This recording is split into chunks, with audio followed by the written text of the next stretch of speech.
Captain Jake Morrison stood on the bridge of the Meridian, watching the stars through the large viewing window. His ship was 3 days out from Earth, heading toward the Outer Rim colonies to check on the mining operations there. It was supposed to be a routine mission. Nothing exciting ever happened on these supply runs. Jake was 42 years old and had been flying ships for 20 years. He had short brown hair that was starting to turn gray at the sides and tired eyes that had seen too many boring trips between planets. The Meridian was not a warship. It was built for exploration and carrying supplies to the colonies. It had some basic weapons, but nothing that could fight a real enemy. His crew of 35 people were mostly scientists, engineers, and supply officers. They were good people, but they were not soldiers.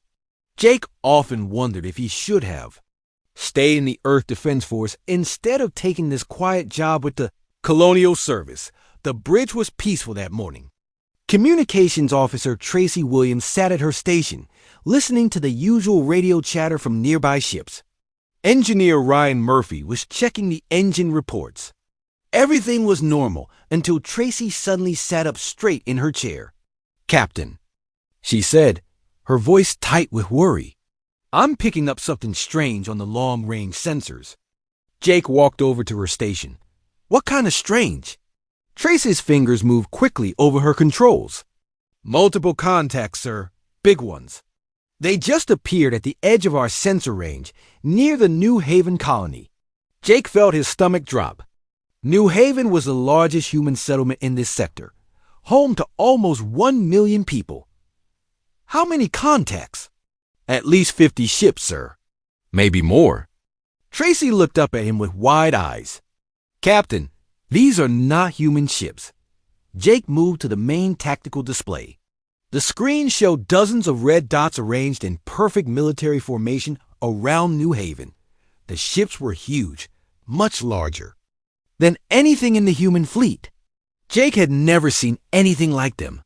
"Get me Admiral Rodriguez at Earth Command," he ordered. "Priority channel." While Tracy worked to establish the connection, Jake studied the alien fleet. The ships had dark, angular design that looked like they were built for war. They moved with perfect coordination, like dancers following the same music. Whoever they were, they knew what they were doing. "Connection established, sir," Tracy reported. Admiral Lisa Rodriguez appeared on the main screen.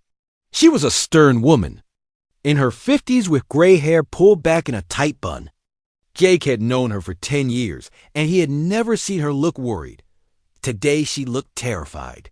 "Jake," she said without any greeting, "tell me you're not near the Outer Rim." "We're 3 hours out from New Haven, Admiral. There's an alien fleet here. At least 50 ships." Rodriguez closed her eyes for a moment. "Those are Keffer ships, Captain. We've been tracking them for the past week as they move through our sector." Jake had heard stories about the Keffer Empire. They were conquerors who had destroyed dozens of civilizations across the galaxy. No one had ever successfully fought them and won. They were known for their advanced technology and their complete lack of mercy. "What are they doing here?" Jake asked. "They're expanding," Rodriguez said. "Intelligence says they've decided to add human space to their empire." "Jake, you need to turn around right now and head back to Earth." Before Jake could respond, Tracy called out from her station, "Captain, we're being hailed by the alien fleet." Jake looked at Rodriguez on the screen. She nodded grimly. "Put it through, Captain. Let's hear what they have to say." The image of Admiral Rodriguez disappeared, replaced by something that made several crew members gasp. The alien on the screen was tall and thin, with gray skin and 4 arms. Its head was elongated, and its eyes were completely black. When it spoke, its voice was like metal scraping against stone. "I am War Prime Zextal of the Keffer Empire," the alien said. "You are humans. Your species will now submit to Keffer rule." Jake stepped forward, trying to keep his voice steady. "I am Captain Jake Morrison of the Earth vessel Meridian. What are your intentions toward our colonies?" Zextal's black eyes seemed to stare right through him. "Your colonies belong to the Empire now. Your people have two choices: submit and serve, or resist and die. You have 24 hours to begin evacuation of all military vessels. Any ship that remains after that time will be destroyed. The communication ended abruptly. The bridge was silent for several seconds. Jake could hear his own heartbeat in his ears. He looked around at his crew. They were all staring at him, waiting for him to tell them what to do. Tracy managed to reconnect with Admiral Rodriguez. The Admiral's face was pale. "Jake, you heard him. Start moving toward Earth immediately." "That's an order." Jake nodded slowly, but his mind was racing. There were over 2 million human civilians in the Outer Rim colonies. New Haven, Crimson Ridge, and Aurora Station could not be evacuated in 24 hours. It would take weeks to move that many people, and the Keffa would not wait. "Understood, Admiral," Jake said. "Beginning withdrawal procedures now." But as he gave the order to change course, Jake Morrison could not stop thinking about all the innocent people they were leaving behind. The Meridian turned away from the Outer Rim colonies and began its journey back toward Earth. Jake Morrison sat in his captain's chair, staring at the tactical display that showed the alien fleet growing smaller in the distance. Every fiber of his being told him this was wrong, but orders were orders. His crew worked quietly at their stations, but Jake could feel their unease. They all knew what abandoning the colonies meant. Those were not just numbers on a report. Those were families, children, elderly people who had spent their whole lives building new homes on distant worlds. "Captain," Tracy Williams called from her communication station, "I'm receiving transmissions from the colonies." Jake's jaw tightened. "Put them on speaker." The bridge filled with crackling voices from across the Outer Rim. Colony administrators were calling for help, asking when the evacuation ships would arrive. Parents were begging for information about their children who were visiting other settlements. The fear in their voices was clear, and it made Jake's chest feel tight. "New Haven control to any Earth ships in the area," came a familiar voice. Jake recognized Ben Carter, the colony administrator. Ben was a good man who had worked hard to make New Haven a safe place for families. "We have reports of alien scout ships approaching our outer settlements. Please respond." Jake closed his eyes and forced himself to stay silent. If he answered, he would have to explain that help was not coming. Dr. Elena Vasquez, the ship's scientist who studied alien life forms, looked up from her workstation. She was a small woman with dark hair and intelligent eyes that missed nothing. "Captain, I've been analyzing the alien communications we intercepted during their transmission. What did you find?" Jake asked. Elena moved to the main display and brought up her analysis. "The Keffa language is complex, but I've managed to translate some of their tactical communications. Sir, they're not just planning to conquer our colonies." She paused, looking uncomfortable. "From what I can understand, they have specific protocols for dealing with different types of resistance. Species that surrender immediately are classified as weak servants. They're kept alive but treated very badly, used for hard labor until they die." Ryan Murphy, the chief engineer, looked up from his station. "What about species that fight back?" Elena checked her notes. "Species that show courage and fight, even when they lose, are classified as worthy opponents. They still become part of the Empire, but they're treated with more respect. They get better jobs, better living conditions, and their children are sometimes even trained as soldiers." Jake felt something cold settle in his stomach. "You're saying that by running away, we're condemning the colonists to the worst possible treatment?" "That appears to be correct, sir," Elena said quietly. The bridge fell silent except for the continued distress calls from the colonies. Jake could hear Ben Carter's voice again, more desperate now. "This is New Haven Control. We have visual confirmation of alien ships landing near Settlement 7.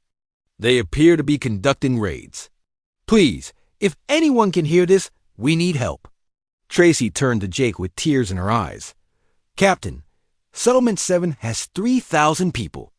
Most of them are farmers and their families." Jake stood up and walked to the viewing window. In the distance, he could still see the faint lights of the colony worlds. Somewhere out there, people who trusted Earth to protect them were facing their worst nightmare alone. "Sir," Tracy said, her voice barely above a whisper, "I'm receiving a transmission from Settlement 7. Jake turned around, put it through. The voice that came through the speakers was shaky and afraid. It belonged to Mary Collins, the settlement's teacher. Jake had met her during his last supply run. She was a young woman who had volunteered to come to the frontier to teach children. "This is Settlement 7, Mary said. "The aliens are here. They're taking people. They have some kind of weapons that make people collapse without killing them. They're loading families onto their ships." Her voice broke. "Please, somebody help us. They're taking the children first." The transmission ended in static. Jake stared at the speaker, his hands clenched into fists. He could imagine Mary Collins and her students, terrified and helpless as alien soldiers dragged them away. "Captain," Ryan Murphy said quietly, "my sister lives on Settlement 7. She moved there with her husband and 2 kids last year." Jake looked at his engineer. Ryan was a steady man who never complained and always did his job. Now his face was pale and his hands were shaking. "I'm sorry, Ryan," Jake said. The words felt useless. Dr. Vasquez was still studying her alien communications analysis. "Captain, there's something else. The Kefir seem to feed off the psychological defeat of their enemies. When a species gives up without fighting, it actually makes them stronger. But when a species refuses to surrender, even against impossible odds, it confuses them." "Confuses them how?" Jake asked. "Their entire military system is built on the idea that inferior forces will always surrender to superior ones. They've conquered hundreds of worlds, and it always happens the same way. Overwhelming force, immediate surrender, quick integration into their empire." Elena looked up at Jake with a strange expression. "Captain, in all their recorded history, they've never encountered a species that chose to fight when victory was impossible. They literally don't know how to respond to that kind of behavior." Jake walked back to his chair and sat down heavily. Around him, his crew continued their work, but he could feel them watching him. They were waiting for him to make a decision that could change everything. The distress calls from the colonies continued to fill the bridge. Somewhere behind them, millions of people were counting on Earth to save them. But Earth had ordered the retreat. Jake Morrison closed his eyes and tried to figure out what a good captain was supposed to do. Jake Morrison sat in his captain's chair for what felt like hours, listening to the desperate calls from the colonies. Each transmission made his decision harder. Every plea for help, every report of alien raids, every frightened voice asking. When the rescue ships would arrive, felt like a weight pressing down on his chest. Finally, he could not take it anymore. Jake stood up and walked to the center of the bridge. His crew looked up at him, waiting to see what he would do. He had never felt so alone in his life, but he knew what he had to do. "Tracy," he said quietly, "change course. Take us back to—" "The colonies." Tracy Williams stared at him in shock. "Sir Admiral Rodriguez ordered us to return to Earth." "I know what she ordered," Jake said. "But I cannot leave those people to die. Change course." Tracy hesitated for a moment. Then her fingers moved over her controls. "Course changed, Captain. We're heading back to New Haven." Dr. Elena Vasquez looked worried. "Captain, the Meridian is not a warship. We have basic weapons, but nothing that can fight a Kefir fleet." Jake nodded. "I know, but maybe we do not have to fight them alone." He turned to Tracy. "Open a channel on all frequencies. Every ship in this sector. Channel open, sir." Jake took a deep breath. This was the moment that would either save the colonies or get them all killed. "This is Captain Jake Morrison of the Earth vessel Meridian. We are returning to defend the Outer Rim colonies against the Kefir invasion. Any ship, any captain willing to stand with us, now is the time. These are our people, our families, our friends. They deserve better than being abandoned to aliens. Who will make them slaves?" He paused, then continued. "I will not lie to you. We are outnumbered and outgunned. We will probably lose. But sometimes losing while fighting is better than winning by running away. If you want to make a stand, follow us to New Haven. Morrison out. The bridge was quiet for several minutes. Jake wondered if he had just made the biggest mistake of his life. Then Tracy's voice broke the silence. "Captain, I'm receiving responses." "How many?" Jake asked. Tracy's eyes widened as she read her display. 15 ships so far, sir." "No, wait." 23. "Sir, they are still coming in." The first ship to respond was the Steel Runner, a cargo hauler captained by Amy Foster. Jake knew Amy from previous supply runs. She was a tough woman who had been flying freight ships for 30 years. "Morrison, this is Foster." Her voice crackled over the radio. "My ship is not much in a fight, but I have a cargo hold full of mining explosives. If we are going to do this, we might as well do it right." More ships joined them as the Meridian flew back toward the colonies. The Dusty Trail, an old passenger liner converted for cargo runs. The Iron Horse, a mining ship with huge drilling equipment. The Lucky Strike, a small survey vessel. Even the Morning Star, a luxury yacht owned by a rich businessman who happened to be visiting the sector dock by the time they reached New Haven. Jake had 47 ships following him. Most were civilian vessels with no military training and basic weapons. Some were cargo ships, others were miners, and a few were passenger liners. None of them were built for war. Ryan Murphy, the chief engineer, came to the bridge with a tablet full of technical reports. "Captain, I have been talking to the other ships. If we work together, we might be able to modify some of our equipment for combat." "What do you have in mind?"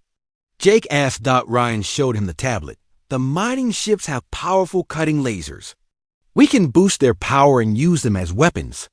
The cargo ships can carry makeshift missiles made from mining charges. Even the passenger ships can be useful if we mount some of our spare weapons on them." Security Chief Carlos Hendricks joined the conversation. Carlos was a former Marine who had served in the border conflicts before joining the Colonial Service. He was a big man with scarred hands and a serious expression. "Captain, I have been thinking about ground combat," Carlos said. "If the Kethver land troops on the colonies, we need people who can fight them. Most of the colonists are farmers and miners, not soldiers." "What are you suggesting?" Jake asked. "Let me take a team down to New Haven. We can train the colonists in basic combat tactics. Show them how to use whatever weapons they have. It would not be much, but it might help." Jake looked around at his crew. These were not military people. They were explorers, scientists, and supply officers. But they were willing to fight for people they had never met, simply because it was the right thing to do. "Do it," Jake said. "Ryan, start coordinating the ship modifications. Carlos, take whoever you need and get down to the surface. Tracy, keep monitoring alien communications. I want to know the moment they start moving." As his crew rushed to carry out their orders, Jake looked at the tactical display. The Kethver fleet was still in formation around the colonies, but they had not attacked the major settlements yet.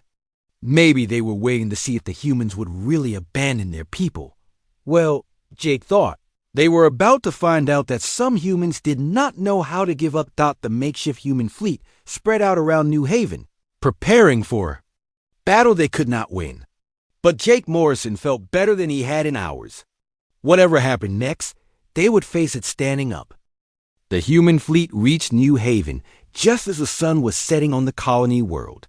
Jake Morrison stood on the bridge of the Meridian, watching the Kethver ships move into attack formation. The alien vessels were massive and dark, like huge metal sharks circling their prey.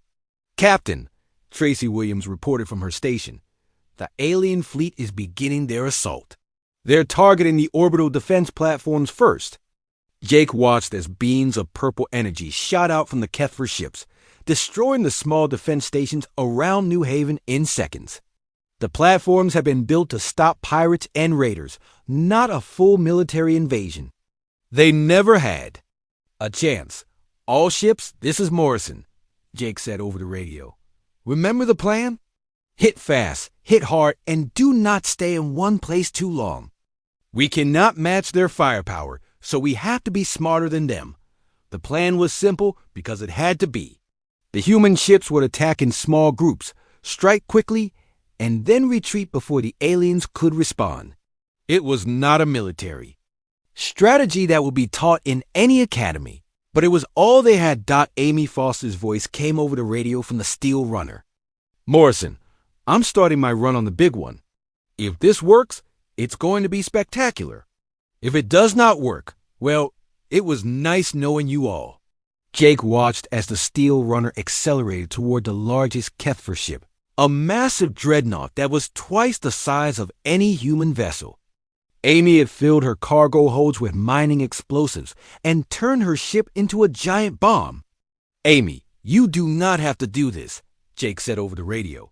Yes, I do, Amy replied. My grandson lives on New Haven. He's 8 years old and wants to be a spaceship captain when he grows up. I want him to have that chance. The steel runner flew straight at the dreadnought, dodging the purple energy beams that tried to stop it. Amy was a skilled pilot, and she managed to avoid most of the alien fire. But just before she reached the target, a blast hit her ship's engine. Engine's gone, Amy reported, her voice calm despite the danger. But I still have momentum. Fee. You on the other side, boys. The steel runner slammed into the side of the Kefir dreadnought and exploded in a massive fireball. The blast was so bright that it lit up the entire battlefield. When the light faded, the alien ship was crippled, floating dead in space with a huge hole in its side. My God, whispered Dr. Elena Vasquez. She actually did it. But there was no time to celebrate.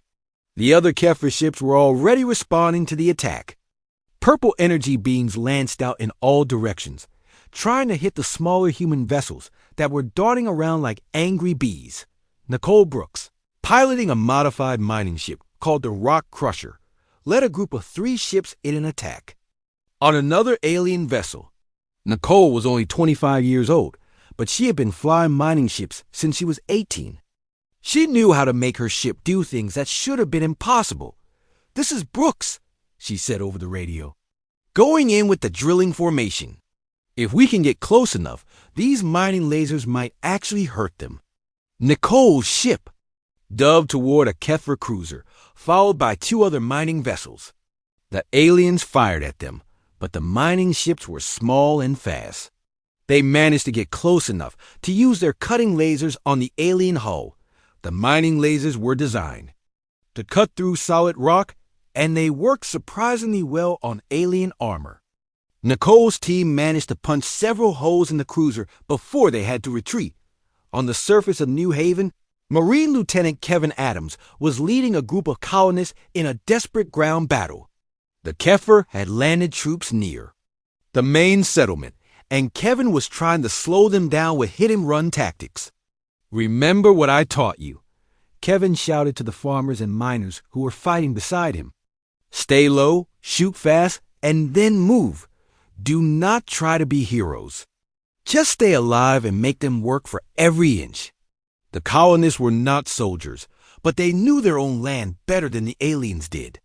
They used the hills and forests to hide, striking at Kefir patrols and then disappearing before the aliens could fight back. Ben Carter, the colony administrator, was coordinating the civilian defense from the town hall. Kevin, we have reports of alien landing ships near the school. There are children there. On my way, Kevin replied. He gathered a dozen volunteers and headed toward the school, moving through the woods to avoid alien patrols. Back in space, Jake Morrison was beginning to see something strange happening. The Kefir ships were not fighting the way he expected. They moved in perfect formation, following precise patterns that looked almost like a dance. But the human ships were not following any pattern at all. They attacked from unexpected directions, used weapons in ways they were not designed for, and refused to retreat even when they were badly damaged. Captain, Tracy said, I'm monitoring alien communications.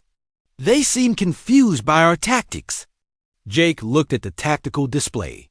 The human fleet had lost 8 ships, but they had damaged or destroyed 6 alien vessels. Against the superior enemy, those were impossible odds. They do not understand us, Dr. Vasquez said, studying the alien communication patterns. Their whole military system is based on predictable behavior. They expect us to follow standard tactics, but we are not doing that, Jake smiled grimly. That's because we do not have standard tactics.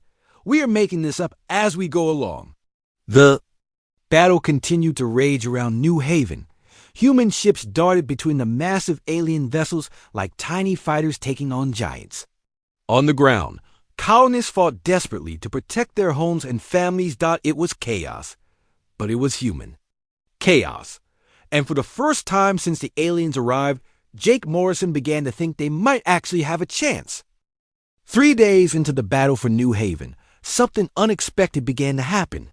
The human resistance was developing its own rhythm, a pattern that seemed to flow like music through every part of their defense.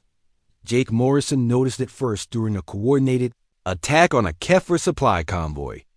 The human ships moved together without anyone giving specific orders, each captain knowing exactly when to strike and when to pull back. It was as if they were all listening to the same song that only humans could hear. "Tracy," Jake said to his communications officer, "are you hearing what I'm hearing in our tactical communications?" Tracy Williams had been monitoring all the radio channels, and she nodded with amazement. "Captain, our battle chatter has changed. Listen to this." She played back a recording from the morning's fight. Instead of the usual military commands and responses, the human voices had developed a rhythm. Orders flowed like verses, confirmations came back like choruses, and warnings rang out like urging drum beats. "Strike Team Alpha, moving in fast," came Nicole Brooks' voice. "Copy that, Nicole. We got your back," responded Captain Danny Walsh from the cargo ship Golden Eagle. "Watch the left flank, watch the left flank," called out several voices at once. Target locked, firing now," came the reply. It sounded almost like a song, with each voice adding to a melody that kept the entire fleet moving as one unit. Dr. Elena Vasquez was studying this phenomenon from her science station. "Captain, I've never seen anything like this in any military analysis. We're coordinating better now than we did on the first day, even though we've lost ships and people are exhausted." On the surface of New Haven, the same thing was happening with the ground forces. Lieutenant Kevin Adams found that his colonial fighters were moving with perfect timing, even though most of them had never been in combat before. "Move, move, move," Kevin would call out, and 20 farmers would sprint from one position to another in perfect sync. "Down, down, down," someone would shout, and everyone would drop to cover at exactly the right moment. "Fire, fire, fire," would echo across the battlefield, and mining lasers and hunting rifles would all shoot together. Mary Collins, the teacher from Settlement 7, who had escaped during the first alien raid, was now helping coordinate civilian evacuations. She noticed that even the rescue operations had developed their own rhythm. "Children first, children first," the volunteers would chant as they loaded families onto transport ships. "Keep them calm, keep them safe," others would respond. "One more trip, one more trip," the pilots would say as they flew back for another load of refugees. War Prime Zexto observed this strange human behavior from his command ship. In his long military career, he had conquered 47 different species, and none of them had ever acted like this. Most enemies either fought with discipline and lost, or fell apart in panic and lost faster. But these humans seemed to be getting stronger the longer the battle continued. Analysis report, Zexto demanded from his tactical officer. "War Prime, the human resistance has increased in effectiveness by 37% since the battle began. Their coordination is improving despite losing personnel and equipment. We cannot explain this phenomenon." Zexto studied the tactical displays showing human ship movements. The patterns looked chaotic, but there was something underneath the chaos that his analytical mind could not understand. The humans moved like a flock of birds or a school of fish, each individual acting independently but somehow connected to all the others. Their communication patterns are unlike anything in our database, his communications officer reported. They seem to be using some form of rhythmic coordination that enhances their tactical efficiency. Meanwhile, on the human side, Captain Amy's son Tom Foster had taken over the Steel Runner II, a ship donated by other captains to honor his mother's sacrifice. Tom was flying with a mixed crew of miners and cargo handlers, and he found that they worked together better than crews who had trained for years.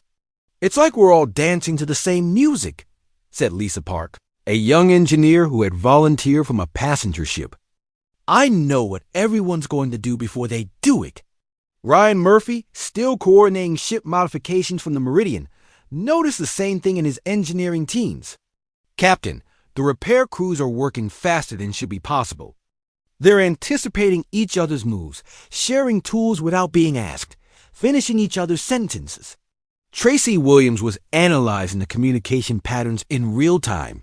"Sir, I think I understand what's happening. We're not just talking to coordinate our actions anymore. We're creating a shared rhythm that connects everyone in the resistance." She brought up a visual display of the communication frequencies. "Look at this, Captain. Our radio chatter has developed a consistent beat, like a heartbeat. Every human in the fleet is unconsciously matching this rhythm." Jake studied the display with fascination. "Are you saying we're literally fighting to the beat of our own drum?" "That's exactly what I'm saying, sir. And it's making us more effective than we have any right to be." On the planet's surface, Ben, Carter was coordinating with colonial defense teams across 3 settlements. He noticed that his people were working with an efficiency that amazed him. Farmers were building defensive positions like experienced engineers. Shopkeepers were organizing supply lines better than military logistics officers. Children were helping with communications, instinctively knowing which messages to relay and when. "It's like the whole colony is thinking with one mind," Ben reported to Kevin Adams during a brief break in the fighting. "People are doing jobs they've never been trained for, but they're doing them perfectly because they feel what needs to be done." Kevin nodded as he watched a group of teenagers help elderly colonists to safety. The young people moved with precision and care, as if they had practiced the evacuation 100 times. "My Marines used to train for months to get this kind of coordination. These civilians are doing it naturally." The rhythm of human resistance was not just affecting their military effectiveness. It was changing something fundamental about how they worked together. The battle for New Haven had become more than a fight for survival. It had become a demonstration of something uniquely human, something that even the humans themselves did not fully understand. As the 5th day of battle began, Jake Morrison realized that his people were not just fighting the Kethfer anymore. They were creating something new, something that had never existed before in the galaxy. They were showing that sometimes the most powerful weapon was not technology or superior numbers, but the simple refusal to give up, combined with the human ability to find harmony in chaos. The beat of human resistance was getting stronger, and it was about to change everything. On the 7th day of the battle, War Prime Zextol decided to end the human resistance once and for all. He brought his entire fleet into position around New Haven and prepared to unleash the full military might of the Kethfer Empire. No species had ever survived what he was about to do. "All battle groups, prepare for final assault protocol," Zextol commanded from his flagship. "Obliterate all human positions. Leave nothing standing." Jake Morrison watched from the bridge of the Meridian as hundreds of Kethfer ships moved into attack formation. The human fleet had been reduced to only 23 vessels, most of them damaged and running low on supplies. On the ground, the colonial defenders were exhausted after a week of constant fighting. "Captain," Tracy Williams said quietly, "they're charging their main weapons." "All of them," Jake nodded. He had known this moment would come. The aliens had been testing them, trying to understand how humans fought. Now they were ready to finish the job. "All ships, this is Morrison," Jake said over the radio. "They're coming with everything they have. This is probably our last fight. It has been an honor serving with all of you." The responses came back immediately, each voice carrying the same rhythm that had bound the human resistance together for the past week. "Honors." "Been ours, Captain," replied Tom Foster from Steel Runner 2. "We're with you to the end," called Nicole Brooks from Rock Crusher. "Let's show them what humans can do," added Danny Walsh from Golden Eagle Dot as the Kepler fleet prepared to attack. Something unexpected happened across the galaxy. On distant worlds, other species were watching the battle through intercepted communications and long-range sensors. The story of the human resistance had spread far beyond the Outer Rim colonies. Commander Patricia Hayes sat in the command center at Earth, Defense Headquarters, monitoring reports from across human space. What she was seeing made no sense according to everything she knew about galactic politics. "Admiral Rodriguez," Patricia called to her superior, "you need to see this. We're receiving reports of uprisings on Kepler-controlled worlds." "Admiral." Rodriguez hurried over to Patricia's station. "What kind of uprisings?" "The Veltari have launched a full rebellion on their home world," Patricia reported. "They've been slaves to the Kepler for 50 years, but suddenly they're fighting back. And it's not just them. The Jekti mining guilds have stopped all shipments to Kepler space. The Mordun are attacking Kepler supply convoys." Rodriguez stared at the reports in disbelief. "How is this possible? These species gave up fighting decades ago." Dr. Sarah Chun, the Earth Defense Force's expert on alien psychology, had been studying the situation. "Admiral, I think the human resistance at New Haven has inspired them. These species are seeing that the Kepler can be challenged, and they're remembering what it means to fight for freedom." Patricia pulled up more reports on her screen. "It gets stranger, Admiral. Some of the client species within the Kepler Empire are asking questions about their own status. There are protests on 12 different worlds." Back at New Haven, the final Kepler assault began. Purple energy beams filled space as hundreds of alien ships opened fire on the remaining human vessels. It should have been over in minutes, but something extraordinary happened. Just as the alien attack reached its peak, new ships appeared at the edge of the star system. Ships that no one expected to see. "Captain," Tracy shouted over the sound of alarms, "new contacts on long-range sensors. Multiple fleets approaching fast." Jake looked at the tactical display and felt his heart skip a beat. The newcomers were not human ships. They were Veltari vessels, sleek and silver, moving in perfect formation toward the battle. "This is Fleet Commander Velinara of the Veltari Liberation Force," came a voice over the communications channel. The translator made it sound musical, like wind chimes in a gentle breeze. "We stand with the humans of New Haven." More ships appeared. Jekti heavy cruisers, built like flying mountains of metal and crystal. Mordun swift attack ships that moved like schools of fish through space. Even some smaller species that had been conquered by the Kepler were sending what ships they could. War Prime Zexto watched in horror as his perfect military operation fell apart around him. His tactical displays showed rebel fleets throughout Kepler space. Worlds that had been peaceful for decades were suddenly in open revolt. Supply lines that had functioned smoothly for years were under attack. "War Prime," his communications officer reported, "we're receiving emergency calls from 17 different sectors. The rebellion is spreading faster than we can respond to." How did this happen?" Zextol demanded. His tactical officer provided the answer that chilled him to his core. "Sir, intelligence reports indicate that other species have been monitoring the human resistance at New Haven. They have seen that humans refuse to surrender even against impossible odds, and this has inspired them to rebel against our rule." Zextol realized that his empire was facing its first real crisis in centuries, and it had all started with one small human captain who refused to abandon his people. On New Haven, Lieutenant Kevin Adams was leading his colonial fighters in what he thought would be their last battle when Veltari ground troops landed to support them. The alien soldiers were tall and graceful, with 6 arms that could handle multiple weapons at once. "Human warriors," their commander said to a translator, "we have come to fight beside you. Your courage has reminded us of our own." Ben Carter, coordinating the defense from his command post, could hardly believe what he was seeing. "Kevin, are you getting this? We have alien allies, real alien allies."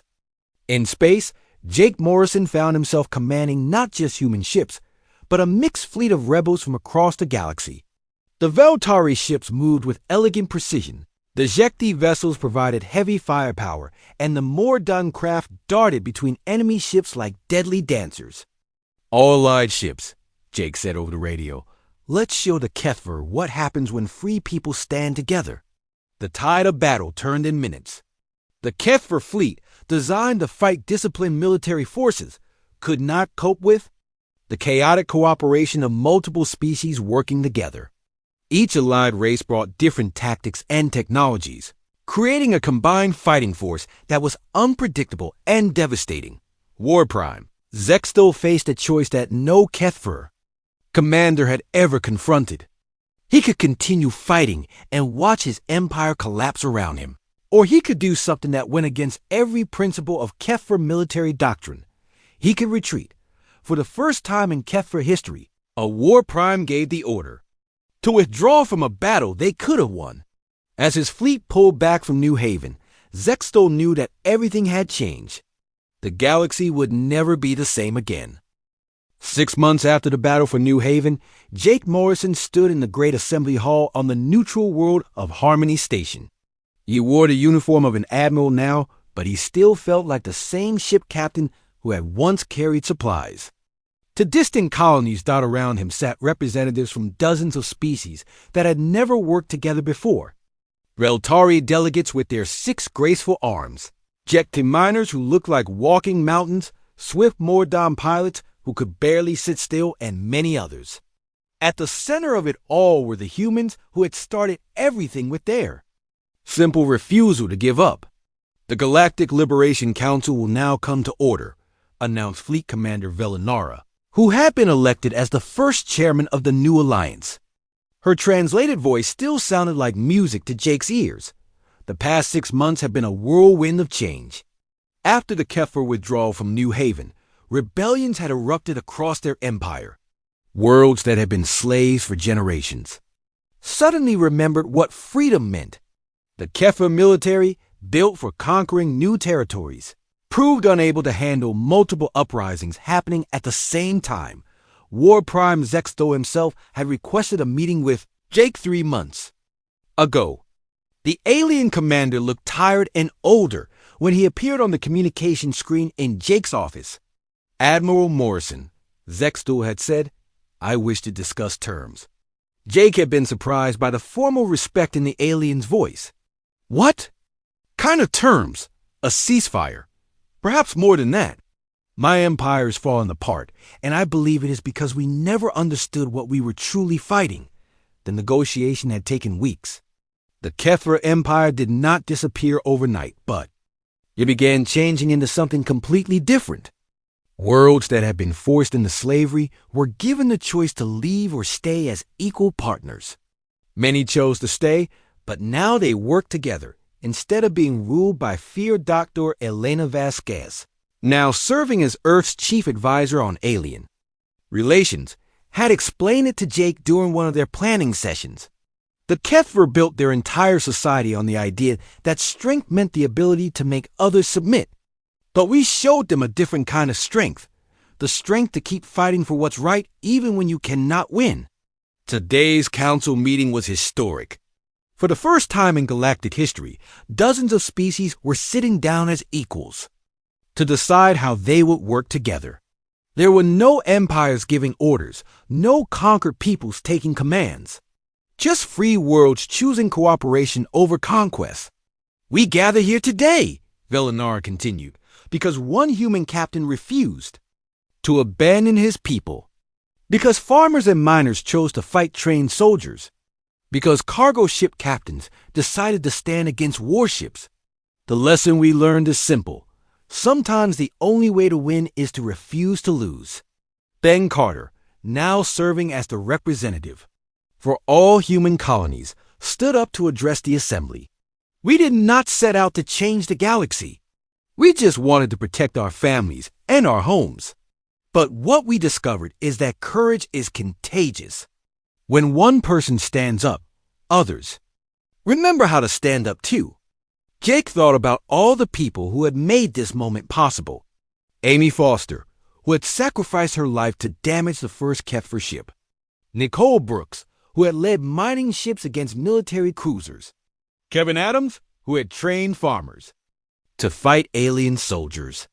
Mary Collins, who had helped save children while her world was under attack. Admiral Morrison, Villanara called out, "Would you like to address the council?" Jake stood up slowly.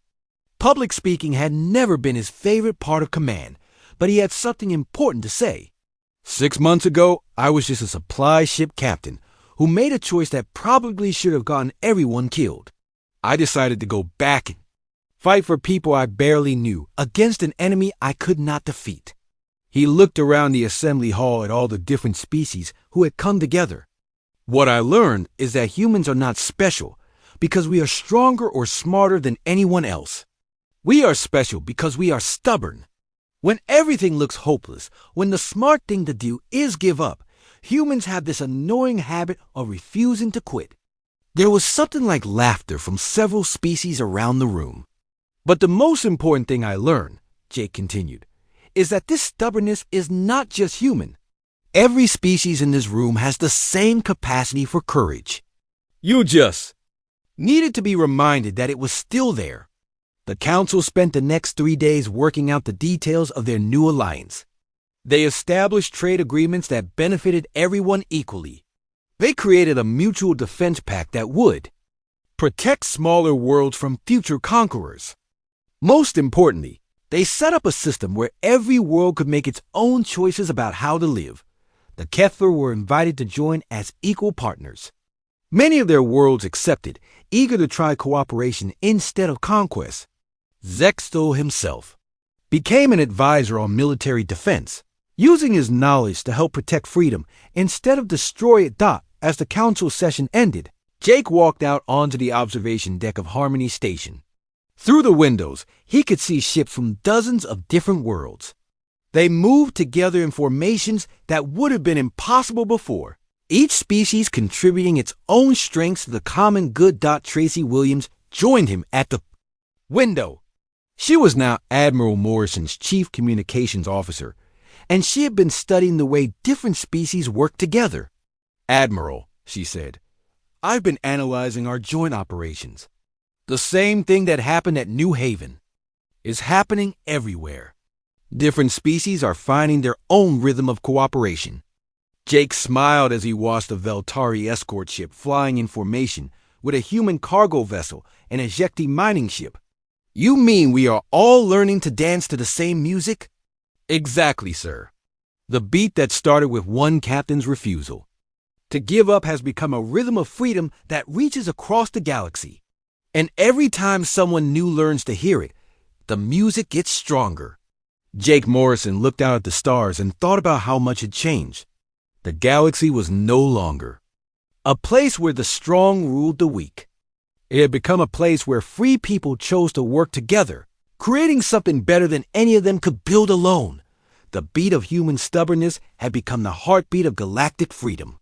And it would keep playing for as long as there were people willing to stand up for what was right, no matter how impossible the odds might seem.